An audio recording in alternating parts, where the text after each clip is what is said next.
The Middle East, a region synonymous with turmoil, awoke on December 26, 2024, to news of another audacious strike.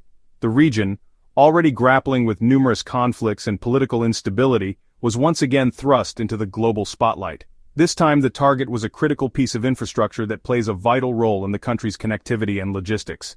This time the target was Sana'a International Airport, the principal airport serving Yemen's capital. As the main gateway for both humanitarian aid and commercial flights, the airport is a lifeline for the beleaguered nation. Its significance cannot be overstated, especially in a country that has been torn apart by years of civil war and economic hardship.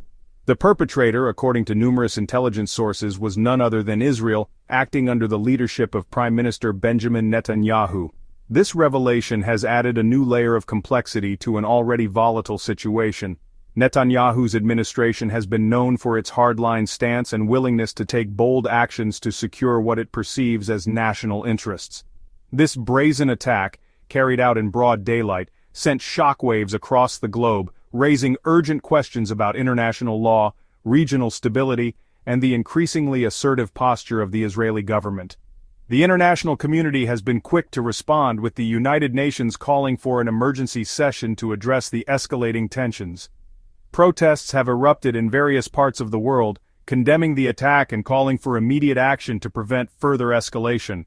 Eyewitnesses described scenes of chaos and panic as explosions ripped through the airport's infrastructure. Passengers and airport staff were seen running for cover, their faces etched with fear and confusion. The immediate aftermath was a scene of utter devastation, with smoke billowing from the wreckage and emergency responders scrambling to assist the injured and secure the area. The attack, reportedly carried out by Israeli fighter jets, targeted the airport's runway and control tower, effectively crippling its operational capacity. The precision of the strike suggests a well-planned operation, aimed at maximizing disruption while minimizing collateral damage.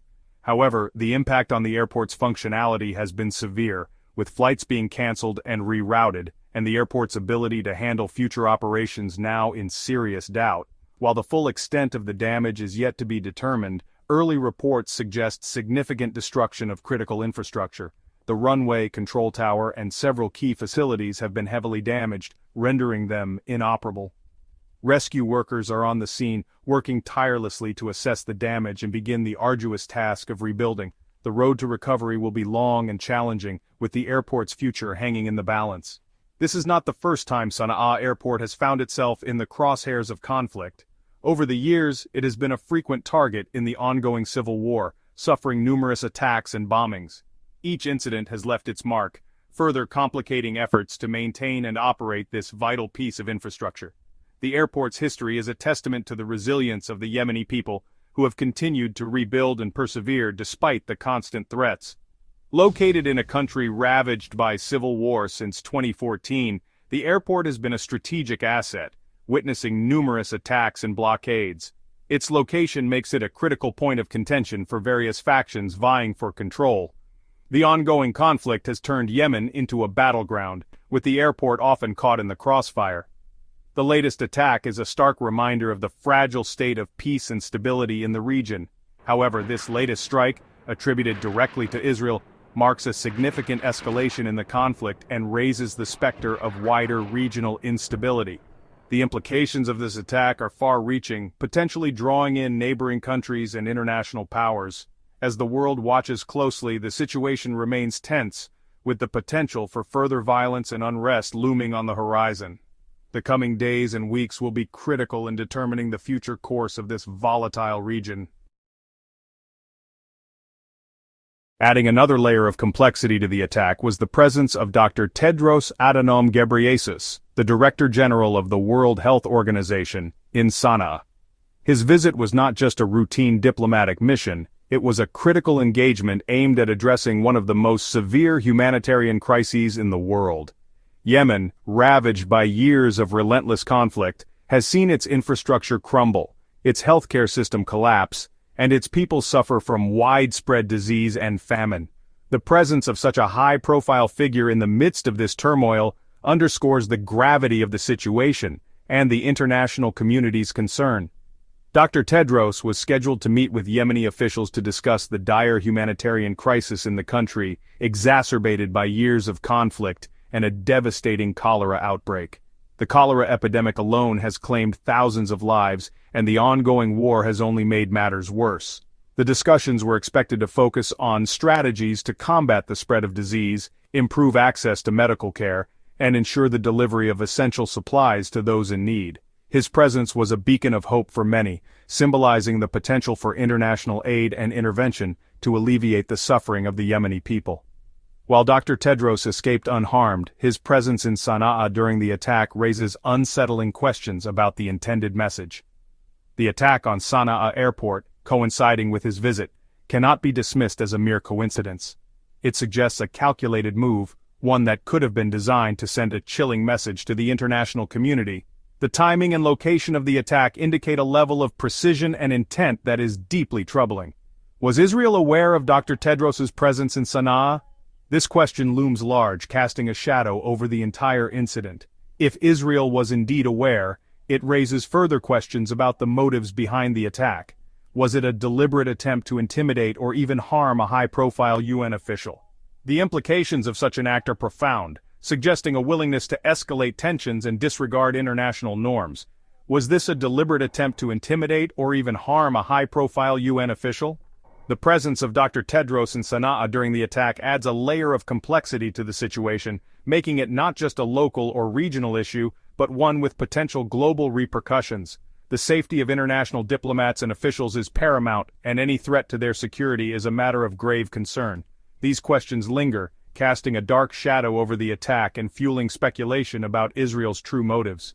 The international community is left to ponder the reasons behind such a bold and potentially reckless act. Was it a show of strength, a warning, or something more sinister? The lack of clear answers only adds to the tension and uncertainty surrounding the incident. Some analysts believe that the timing of the attack, coinciding with Dr. Tedros's visit, was no mere coincidence. They argue that it was a strategic move, aimed at sending a message not just to Yemen, but to the entire world. The presence of a high-ranking UN official in a conflict zone is always significant, and any threat to their safety is a matter of international concern. The attack on Sana'a airport therefore takes on a broader significance, one that extends beyond the immediate impact on Yemen. It is suggested that Israel, by targeting Sana'a airport during this high-profile visit, sought to send a clear message not only to Yemen, but to the international community as a whole. The destruction of a key infrastructure point during such a critical time highlights the lengths to which Israel is willing to go to assert its dominance and influence in the region. This act of aggression serves as a stark reminder of the volatile nature of the conflict and the far-reaching implications of military actions in such a sensitive area. This message, delivered through the thunderous roar of bombs, speaks of a nation unafraid to assert its dominance, even if it means challenging established norms and risking global condemnation. The attack on Sana'a airport is not just a tactical maneuver, it is a statement of power and defiance. It underscores the complex and often perilous nature of international relations in conflict zones, where the actions of one nation can have ripple effects across the globe. The attack's implications for the WHO's work in Yemen are also significant. The World Health Organization plays a crucial role in providing medical aid and support to the Yemeni population, and any disruption to their operations can have devastating consequences. The destruction of Sana'a airport, a vital entry point for humanitarian aid, threatens to further cripple relief efforts in a country already teetering on the brink of a humanitarian catastrophe. The destruction of Sana'a airport, a crucial entry point for humanitarian aid, threatens to further cripple relief efforts in a country already teetering on the brink of a humanitarian catastrophe. The loss of this key infrastructure not only hampers the delivery of essential supplies, but also sends a message of disregard for the humanitarian needs of the Yemeni people. The international community must now grapple with the challenge of ensuring that aid continues to reach those in need, despite the obstacles posed by the ongoing conflict and the recent attack. The attack on Sana'a airport represents a blatant disregard for international law and the sanctity of UN personnel. This brazen act of violence not only endangers the lives of those dedicated to peace and humanitarian efforts, but also undermines the very principles upon which the United Nations was founded. The airport, a critical hub for aid and relief operations, now lies in ruins, a stark symbol of the chaos and instability that plagues the region. It is a stark reminder of the vulnerability of international organizations in conflict zones and the challenges they face in carrying out their mandates. The UN, with its blue helmets and white vehicles, is often seen as a beacon of hope in war-torn areas. Yet, this attack highlights the precarious nature of their mission. The constant threat of violence makes it increasingly difficult for these organizations to deliver aid, mediate peace, and protect civilians. The incident has drawn sharp condemnation from the UN Security Council, with many members calling for an immediate investigation and accountability for those responsible. Diplomatic channels are abuzz with discussions on how to address this blatant violation of international norms. The Security Council, often criticized for its slow and bureaucratic processes, now faces immense pressure to act swiftly and decisively. The world watches closely, waiting to see if words will translate into meaningful action. However, beyond the usual pronouncements and expressions of concern, the UN's ability to respond effectively to this latest act of aggression remains limited. The organization, hamstrung by political divisions and the veto power of its permanent members, struggles to present a united front. The empty assembly halls and concerned faces of UN officials tell a story of frustration and impotence. Despite the gravity of the situation, the path to a coordinated and effective response remains fraught with obstacles. The organization, often criticized for its toothlessness in the face of powerful states, finds itself at a crossroads. The attack on Sana'a airport is not just an isolated incident but a symptom of a larger malaise. The UN's credibility and relevance are on the line. Protests outside UN buildings and the flag at half-mast are poignant reminders of the stakes involved. The world is watching, and the UN must decide whether it will rise to the occasion or continue to be seen as a paper tiger. This attack, a direct challenge to its authority, demands a robust and decisive response, one that goes beyond the usual rhetoric of condemnation. The UN must demonstrate that it can protect its personnel and uphold international law. This means not only holding the perpetrators accountable, but also strengthening the security measures around its operations. The sight of military vehicles near UN compounds and peacekeepers on high alert underscores the urgency of the situation. The attack also raises questions about the future of UN-led peace initiatives in the region. If the UN cannot guarantee the safety of its personnel, how can it hope to broker peace and stability? Diplomatic efforts, already fraught with challenges, become even more complicated in the face of such brazen attacks. The footage of peacekeeping missions and diplomats in heated discussions highlights the complexity and gravity of the situation. With its personnel and assets increasingly vulnerable to attack, the UN may find it increasingly difficult to operate effectively in conflict zones. The sight of UN convoys under threat and staff evacuating damaged facilities paints a grim picture. The organization must reassess its strategies and perhaps even its presence in certain areas.